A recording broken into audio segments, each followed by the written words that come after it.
I'm here today with Buddy at Pulaski Natural Gas, and heating season is absolutely upon us. So I want to know what kind of heating tips you can give me about equipment and inspections and that sort of thing. Okay, like you said, heating, the winter is here. It's hard to believe it's 62 degrees, but what you need to do before it gets here is have your equipment, whether your furnace or your space heater, checked out by a qualified heating and cooling company.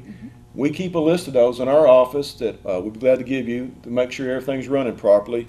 You want to make sure your vents are clear, your filters are changed regularly, and you don't want to keep any of your furnace vents blocked. Okay. Along with the heating equipment, the furnace types, we have people start using gas logs this time of year. Right. If they are an unvented log, you want to make sure you have some ventilation in the room. If they are vented, you want to make sure that your flue pipe is open. You won't get any fumes inside. Along with those items, you have a gas water heater. You'll make sure the area around your water heater is clear of any debris and any flammable objects. You don't want any fires to start that way. Right. A lot of times people will try to use their gas cook stove to heat the rooms. That's not advisable at all. It uses a lot of oxygen in the room. And when you're using your cook stove, as another safety tip, is make sure the flame at the bottom does not come up above the pot. And you also be careful and mindful when you're cooking, if you reach over, not to have any loose garments that could catch fire. Right. Okay. Now, if we've got children in the house, we want to teach them a little bit about safety. What do we tell them? Okay. First of all, gas in its natural state is odorless and tasteless. We add an odor to it called captan that smells like rotten eggs. So you need to have a plan with your children, or not even just children, if there anybody in the house, to know what gas smells like.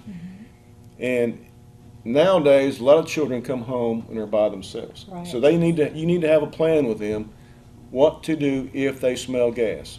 They need to leave the home, Right. go to a neighbor's house, call the gas department, or the easiest thing would be 911, and they will contact us.